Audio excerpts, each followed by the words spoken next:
Welcome to TJ's podcast. Well, not just any regular old TJ's podcast. This is a special edition, fresh material while I'm on vacation, TJ's podcast. That's right. So you get it all. You know, taking a vacation, but still with the technology, the ability to bring you the wonderful, never heard or seen before material from, I don't know, I would say probably the most well-respected broadcaster, digital or terrestrial radio that this world has ever known. That's right. And that's why you're a TJ Fanatico. Oh, speaking of that, please make sure you go to acetj.com/fanatico and excuse me, and fill out the little survey there, because it helps me understand where you're coming from as far as what you're getting out of listening to the podcast. You know, we always want to have you involved in everything, and people are winning prizes doing it as well. So acetj.com/fanatico. Now, when the normal show is going on, then it's basically stuff that I find to be interesting, that I think you will find to be interesting because I find it to be interesting. And that's maybe going to be a little bit farther out there, you know, during the fresh material on vacation segments of TJ's podcast. Let me give you an example. Let me put on my old man glasses, although they need to be old man cleaned. That's what they need to be. Okay. Now I don't believe in vampires and werewolves and all of that stuff, and I don't like those types of movies. What I do find to be interesting are mental conditions that are, I don't know, basically just craziness. You know, like what makes people's minds get so twisted, and why are their minds twisted the way they are? And that's why I enjoy so many things about serial killers. I don't enjoy what they do. I just find it interesting of what makes them do what they do. Does that make sense? Hopefully it does. You know what doesn't make sense? My asking you a question like I can hear the answer as you say it. That's dumb.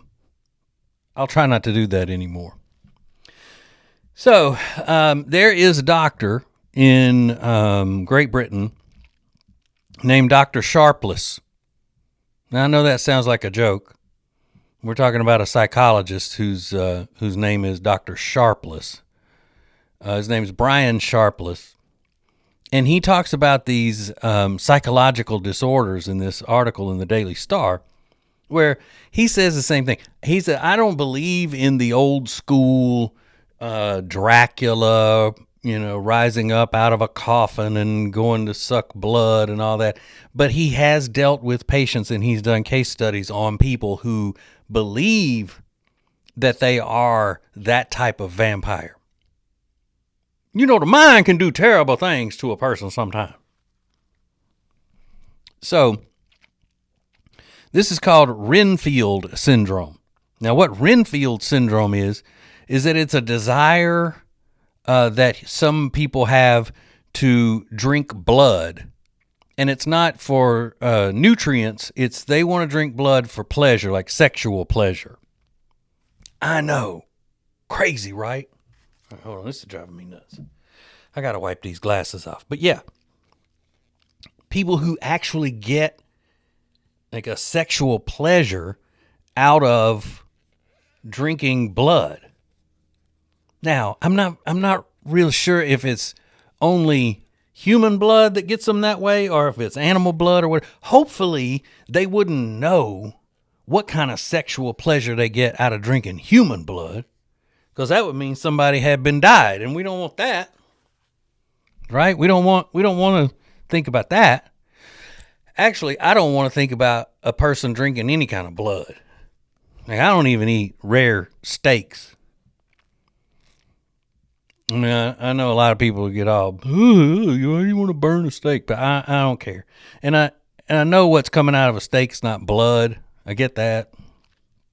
It's just creepy to me. But this guy, this Dr. Sharpless, says he has worked on people, as their doctor, who have this mental disorder, along with the clinical condition called lycanthropy. And that's where people think basically that they're werewolves. And you say werewolves or werewolves. I think it's supposed to be werewolves, but growing up in the South, they were all werewolves, or to most people, werewolves without the L in it. He's a damn werewolf. You see that werewolf? You Harry's a werewolf. But I think it's supposed to be werewolves. So what I'll do is I'll try to combine the two, and I'll say werewolves. Okay. And that's when, people think that they're, maybe not necessarily a werewolf, but that they are some kind of a wild animal or something.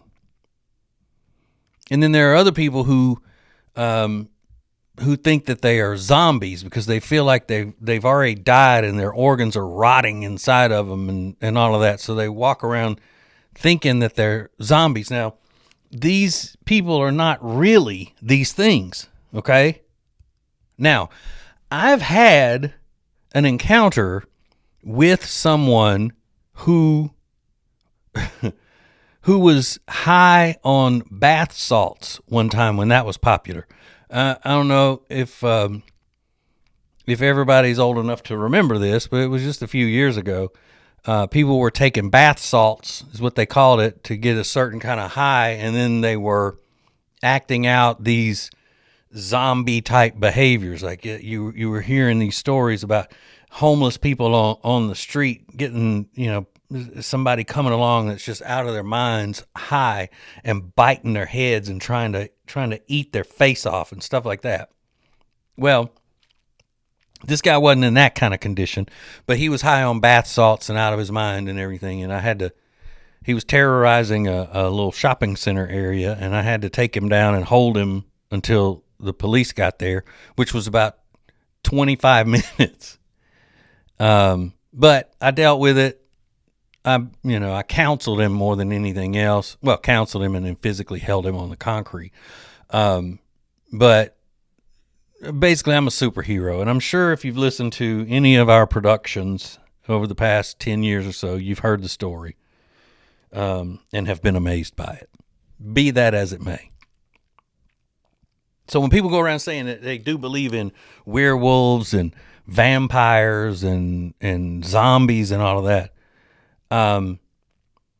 they're just people with a mental condition, these disorders that are making them feel this way.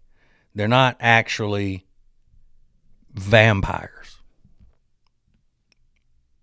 Then again, you think about it, okay, well, if somebody thinks they are and the feeling is strong enough for them to act out like this, then doesn't that make them a vampire or a werewolf or a zombie? I mean, if you think you're a cannibal and then you take a bite out of somebody's arm, then that makes you a cannibal. I don't know if those two things are related, if that's a good analogy or not, but it does make it makes a person wonder, does it not? Yes, it does. So anyway, this article is by the time you see this, it will be a few days old in the Daily Star. But how miserable must that be to be walking around thinking that, well, maybe some of the blood drinkers are just perverts, They get a sexual gratification out of drinking blood, or sucking blood. But the other ones, when you're walking around thinking that you've actually died, yeah, that's got to put a damper on most days, you know? You wake up and go, oh, yeah, I'm still dead. My organs are rotting inside, and I need to go eat somebody's brains. Yeah, and that's what this doctor is. I got away from the main point, but the doctor is saying that you could be working alongside somebody at the factory who has this condition, and you don't even know it. Now, that'll chill you to the bone, won't it? Yes, it will. Okay. Coming up next, we have a list of the ways that millennial parents think that they are better parents than their parents were. Every generation, thinks that they know stuff that their parents didn't know. And just how strong is that feeling? Because I'm sorry, y'all, if you're a millennial, but I mean, y'all are more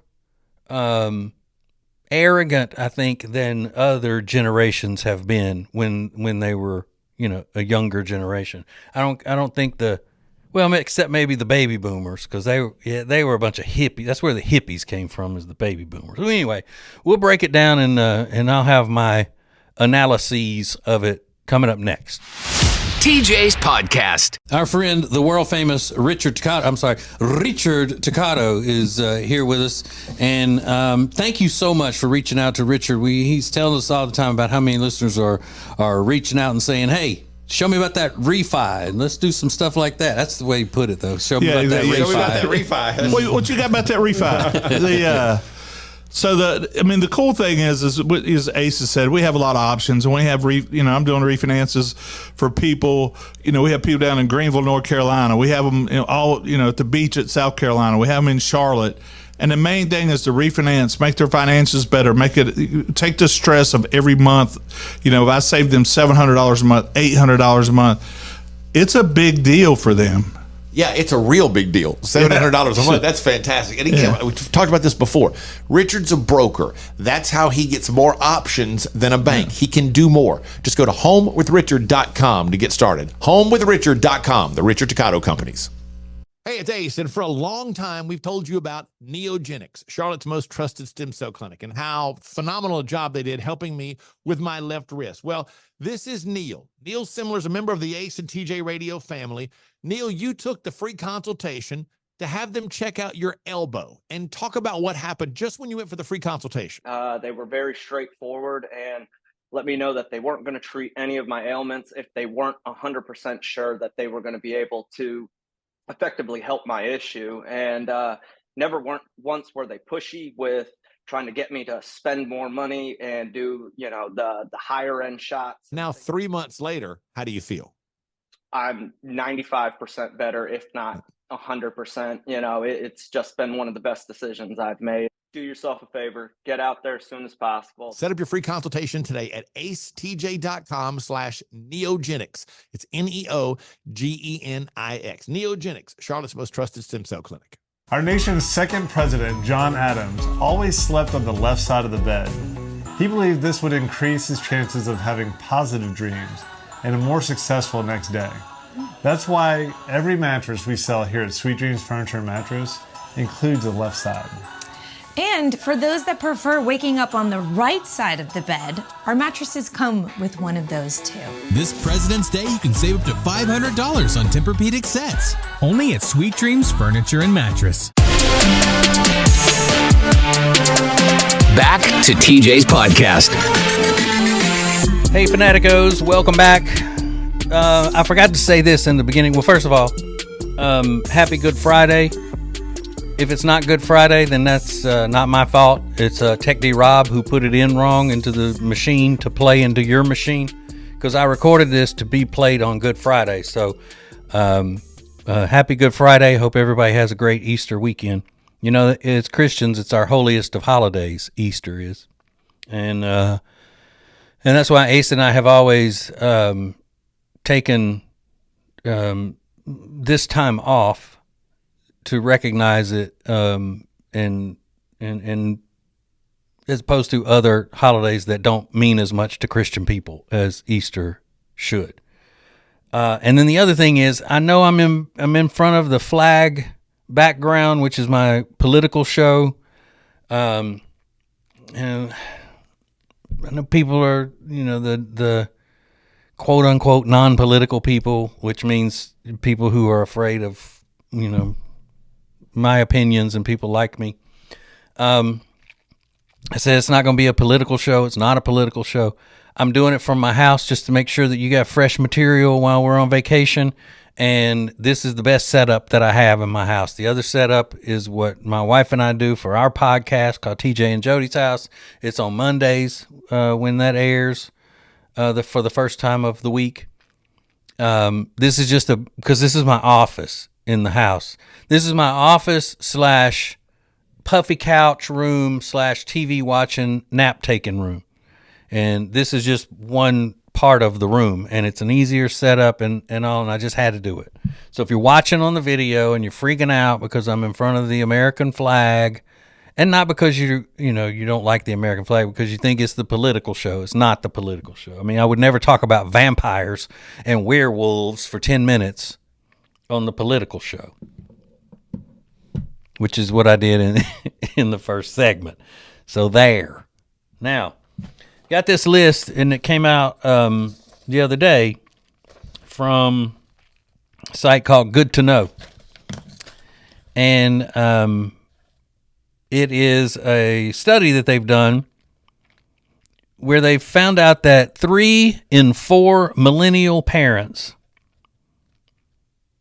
think they're currently doing a better job with their kids than their parents did with them. So 73% think that they are better parents than what their parents were. 88% says, I had it right the first time. 88% says their parenting style is different than what their parents' parenting style was. Okay. Let's go through this.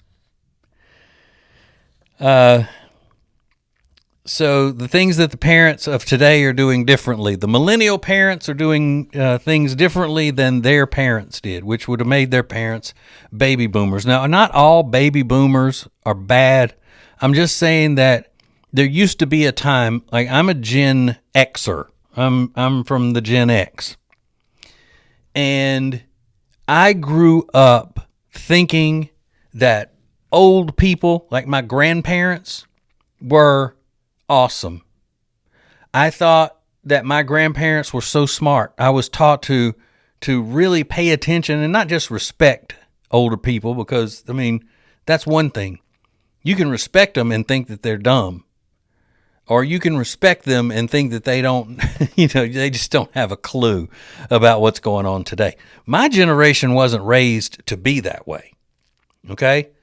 But when I say now that the baby boomers, when I criticize them, it's because the baby boomers were the children of the greatest generation being the World War II generation, okay?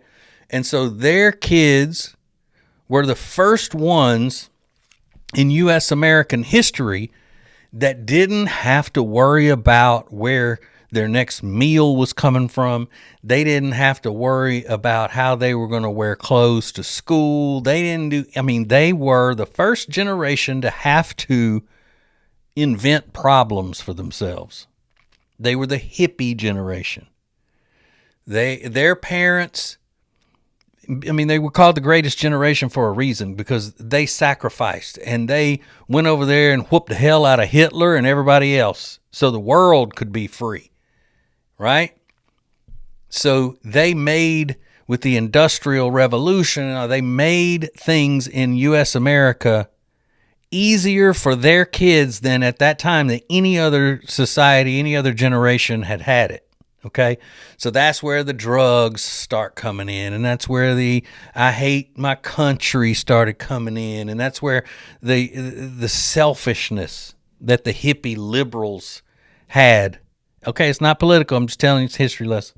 The hippies were liberals, and they were selfish. They were like, it's all about me. It's what I want. You don't understand. And that's where the bucking authority and all came from. That hippie baby boomer generation. Not to say all baby boomers are like that, but that's where the original hippies were from, that generation. Okay, so I don't say just show disrespect to older generations. All right, so the difference in the millennial and the baby boomers, it said the top 4 parenting strategies where that people are using that most of our parents didn't. Okay.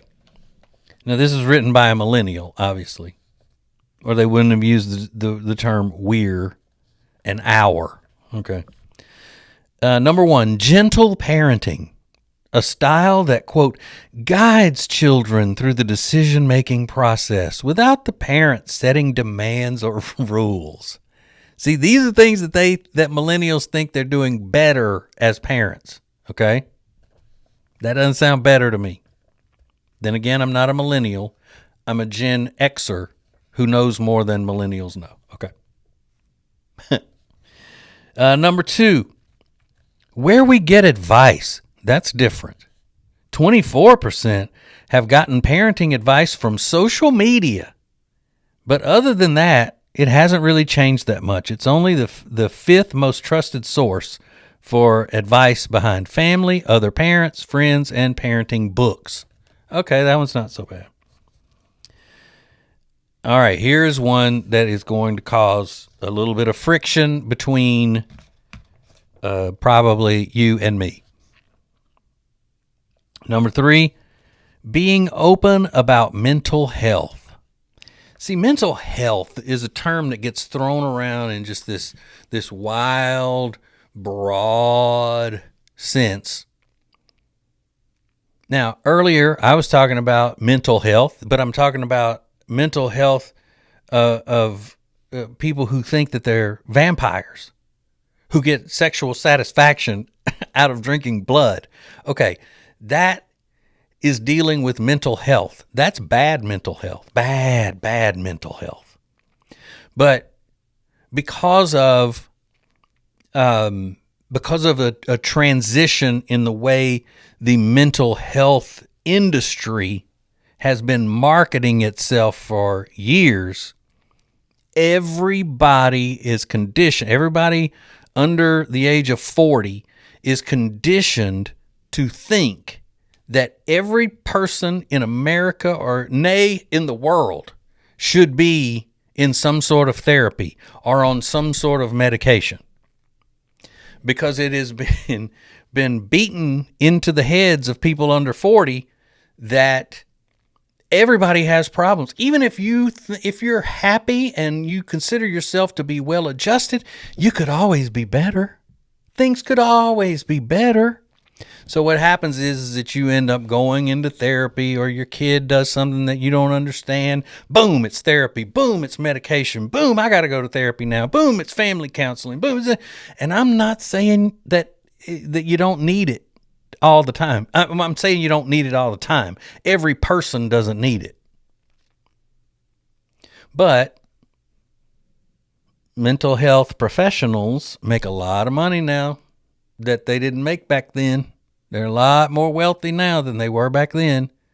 And I'm also not a person that condemns the entire pharmaceutical industry, but some cases I don't think the pharmaceutical industry is so great, and this is one of them. You got well, let me see what the positive thing they say about it is. Your parents might have just said, buck up. But 80% of millennial parents think discussions about mental health and emotional well-being are important. 98% are willing to talk to their kids about it. 2/3 say their parents never did. Okay. I don't understand that. I don't understand if you're saying that it's a big deal and you're all open to mental health things and all because you ask your kids about it, or you talk to your kids about their mental health. Of course you would do that. But the belief that that everybody needs to be in, can benefit from therapy, is something that is just, I think it's unnecessary. And I think I know that there have been a lot of things that happen in the mental health industry over the past several years that is horrific. There are some evil pieces of crap working in the mental health industry right now. I mean, pieces of crap. And that's a sad thing, because there are some people who need therapy. And when the industry gets a bad name for all the evil crap that they're doing in one area, then it, bad apple spoils the bunch kind of thing. Okay. So there's that. Being present with your kids. 80% of millennial parents claim they always try to prioritize their kids over work. And 77% think they're more present with their children than their parents were. Okay. Let me see if that's an emergency text from my wife. Make sure she's all right. She's not in the house. Okay.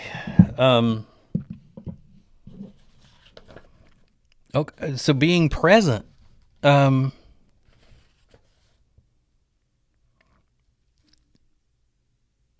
Prioritizing their kids over work.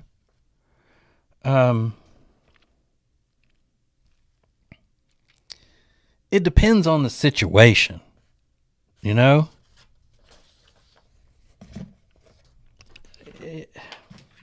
They phrase these things in such a way, like the gotcha type way. Do you prioritize your children over work? Well, look, if I don't prioritize work, I'm not prioritizing my children, because they don't eat if you don't prioritize work. Now, does that mean that you work, and don't ever do anything with your kids? No. But the way they phrase it is, you either prioritize your children over your work, or you don't. Well, no. If my kid wants me to stay home from work during a day in the summer and swim with him when he's 11, and I say, no, buddy, I would love to, but I got to go to work. Is that what you would consider prioritizing work over your children? Probably. But here's the thing. If millennials are so much better at parenting than their parents, is that a good thing? As far as, obviously, baby boomers raised the millennials, and the millennial generation is really I'm sorry, y'all are going to get mad, but if you think about it from a non-biased perspective, you'll agree with me. The millennial generation is what first started making this country soft. Uh-oh. I done said it. The millennials came along, and that's where when political correctness started. That's when you can't say this and you can't joke about that, and you have to feel this way, and you have to wear this ribbon if you care about people, and if you don't wear this ribbon, then it means you're evil and nobody should like you and you should be shunned. This is where the millennials came along, and they were taught by the baby boomers not to judge by any means. Don't judge this, don't judge that. Everybody's accepted. You can't have an opinion that's negative about anybody unless they are conservative Christians. Then It's fair game. Boom, go after them. So I'm not quite sure, because there's that crossover in there. My parents are baby boomers as well.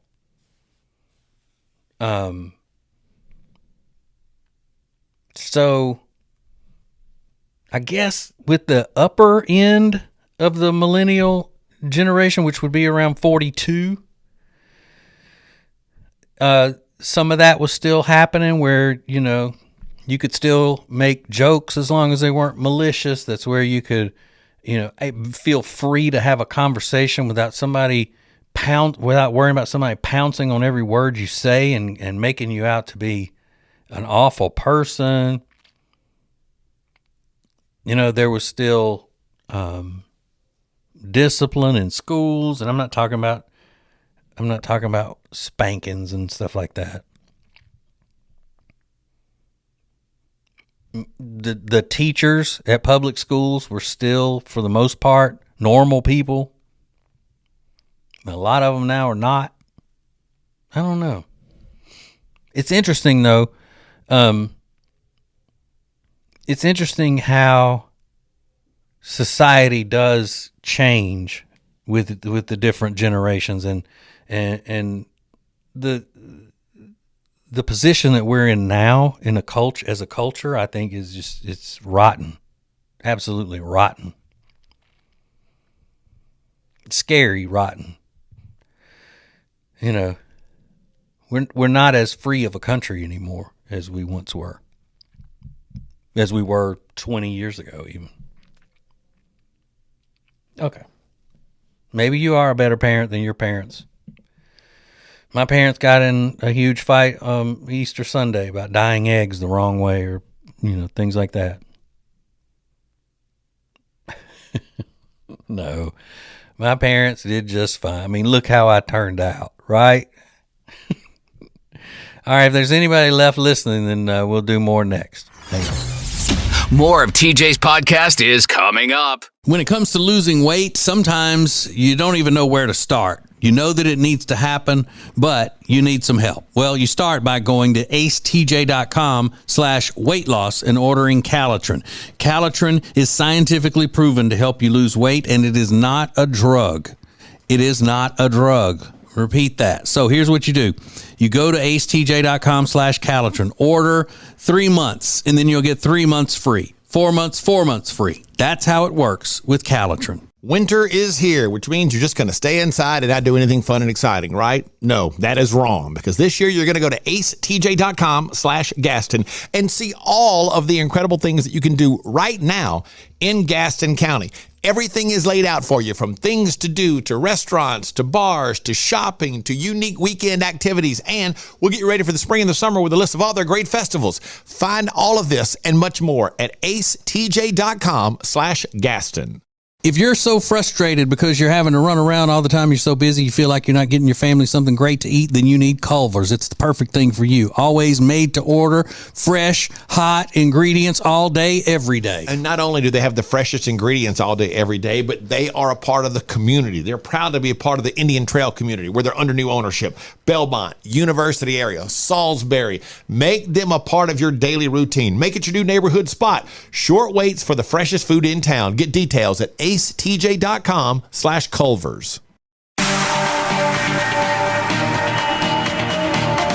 Welcome back, world, to TJ's podcast. All right, welcome back. Thank you so much for listening and watching and all of that beeswax. This is fresh material while we're on vacation. Hope you're liking the extra effort I'm putting in for you. You know what? I don't mind at all. I appreciate you so much, and I want to build this family as another branch of the Ace and TJ network. That I don't mind at all. I enjoy it.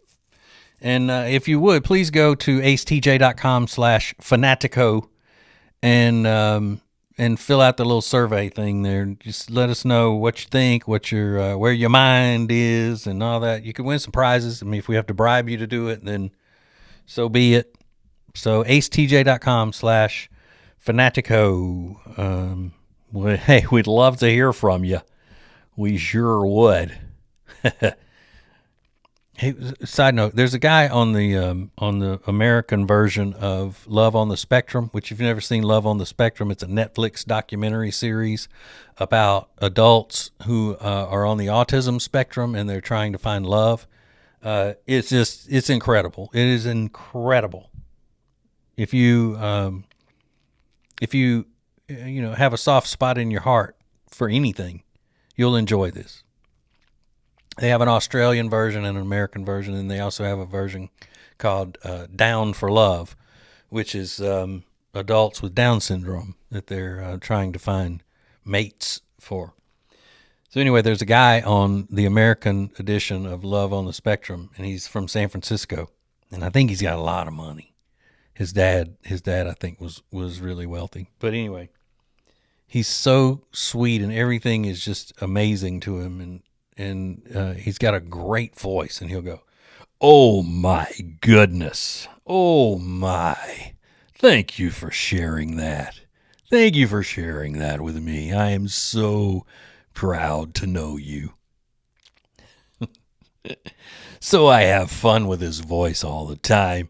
So much so that my wife, oh my goodness, she absolutely hates it.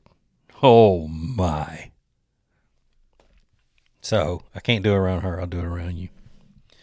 All right. We get a lot of these stories about teachers who have been fired from their jobs as opposed to fired from somebody else's job. What am I even talking about? Of course, they were fired from their job, but they were fired because they got a little smut business on the side that they're that they're using to supplement their income. This OnlyFans has really turned a lot of people into it's put a lot of people into the sex trade is what they've done. And you go, well, that's not the sex trade. Yes, it is, because if you're doing naked things to yourself in a sexual way, or somebody else is doing it to you on a subscription website, then you're in the sex trade. They're buying sex, trading dollars for sex that you are providing them as a sex proprietor. But I mean, if you don't like the real description of it, then that's your problem. But anyway, there are two teachers who were fired because of their OnlyFans and stuff, and I guess they're from around the St. Louis area. Because what happened was a fellow morning team, I guess, from the St. Louis market, KSHE 95 Real Rock Radio. They had a fundraiser at a bowling alley. Hold on a minute. People act like I'm not working. Oh, okay, whatever. I'll get to that in a minute. Damn. So anyway, let me go back at this. This radio team works for KSHE 95 Real Rock Radio. And they had a fundraiser at the bowling alley. Okay? And they're raising supplies for, they were raising supplies for Pens for Paws. Damn. I got to just turn this off. Damn. You know who that is? I'm gonna tell you who that is buzzing. That is the rest of the members of the Ace and TJ show gossiping about something in a group text. That's what they're doing. While I'm trying to work, they're gossiping about stuff. Damn. All right. Anyway, this radio team from KSHE 95 Real Rock Radio. They're doing a fundraiser for a pet charity thing, Pins for Paws. So like you get it, pins, like bowling pins for paws, animals who have paws. So they said they were collecting food for Stray Rescue of St. Louis, Open Door Animal Sanctuary, and St. Charles County Pet. All these pet charities grouped together. They're having a big fundraiser. So here's what happens. A rock radio show and rock radio stations are targeted toward a man audience. They want the men's listening.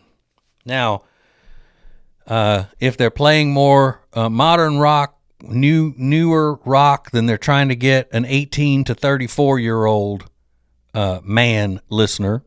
If they're playing classic rock, they're trying to get a 25-year-old to a 54-year-old man to listen to it. All right? Here's a little radio background, little lesson for you, how that works. Top 40 radio stations will target 18 to 34-year-old women, 18 to 49-year-old women, and 18 to 34-year-old persons, in that order. Boom, boom, boom, boom, bloop, bloop, bloop, bloop, bloop, bloop, bloop, bloop. Brother Ace and I have always slayed those demographics for Top 40 radio, and then given Top 40 radio ratings that they never even imagined they could get in certain demographics. We are legitimately radio legends in U.S. American radio history. Absolutely. Your funny little friends are big-time radio legends in the industry. Whew. As the kids say, that's no cap. All right. So, back to my point. So if you have a rock radio station and you want to get your audience involved in something like a charity drive, the best way you can get them to turn out is to put some sex up in it. So here come these two teachers who made the news worldwide for getting fired from their teaching jobs to do smut peddling on OnlyFans. You see where it is? See how that works? So then the radio station doesn't get just written up for, I mean by media and stuff, doesn't get, just pushed aside and say, they're just out trying to show boobs and all of this stuff. They get taken seriously and they get press out of this because of the charity. Okay? So these two ex-teachers and OnlyFans smut peddlers show up. They're there at the bowling alley and they make a big spectacle because this is their job now, And they end up getting 3,000 pounds of pet food for the pet supply place. And then there are pictures of them kind of like it's on top of a big trailer full of dog and cat feed and all of that. Now, they're not naked. They're not naked at all. But it's the idea that you're going to tell a bunch of rock radio fans, their most rabid, your fanaticos, and you tell them that those famous teachers who just got into amateur smut peddling are going to be there. I wonder if I can smell their hair. I'll bring a damn 55-gallon drum full of dog food if I get to take my picture with them naughty teachers. Now, I don't know these guys. I'm showing a picture of them here. I don't know these guys. One of them looks close to my age, I guess, and the other one looks younger. I bet they know who we are, though. Ace and TJ, I bet they know. But no, I'm sure they're cool. But that's just the way it works. And then why am I telling you this? One, because I wanted you to kind of be thinking about how people who have OnlyFans pages are smut peddlers by the definition of what a smut peddler is.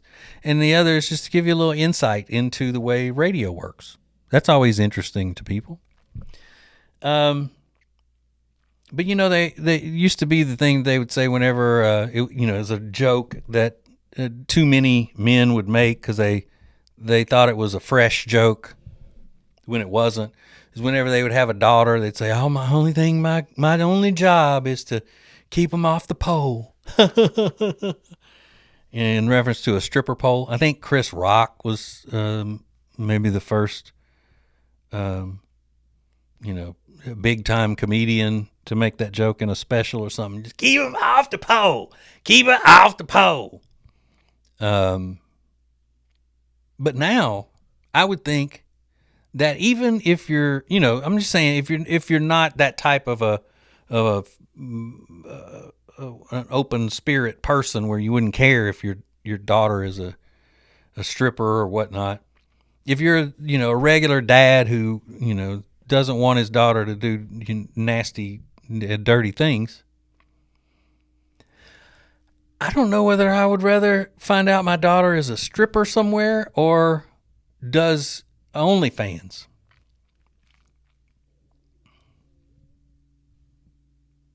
Because I know of a situation a long time ago, before there was an OnlyFans or even a social media or even an internets for that matter.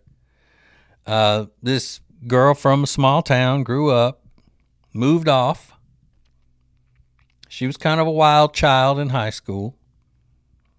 And one of her dad's friends was, I grew up in Louisiana, so this happened in Louisiana. One of her dad's friends was on a business trip to Houston.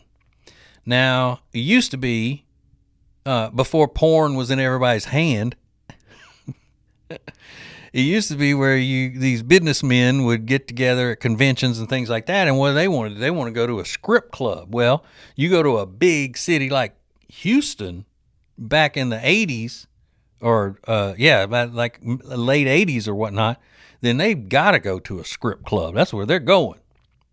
I mean, take these name badges off, throw them down in the hotel, and get out to the strip club with your buddies. Well, this guy was at a strip club. Everybody in his group is freaking out about how hot this one stripper is, and then he looks and recognizes her as his buddy back home's daughter. Oh, can you imagine? Can you imagine the embarrassment for both of them? However, that was a chance happening, that was full-fledged happenstance. But would it be easier for the people that or your friends or whatever, would it be easier for them to find your daughter doing, the most graphic things sexually on OnlyFans? And imagine that, your friend subscribing to your daughter's OnlyFans. Ugh.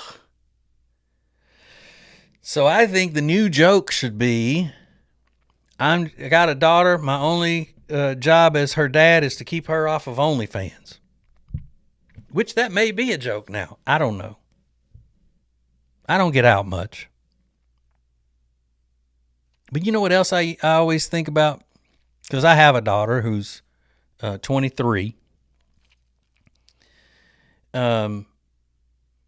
I look at young women in a certain situation, and I think, oh my God, if I were her dad, I would be beside myself, freaking out. That looks like it is a complete nightmare for a father. And that's when I see a young woman on the back of some dude's motorcycle. Oh, the worry, the fret, the nervousness. Oh my God. And I'm a motorcyclist. I grew up on motorcycles. I have a Harley Davidson right below where I'm sitting right now in my garage. Love it. Love it. Love it.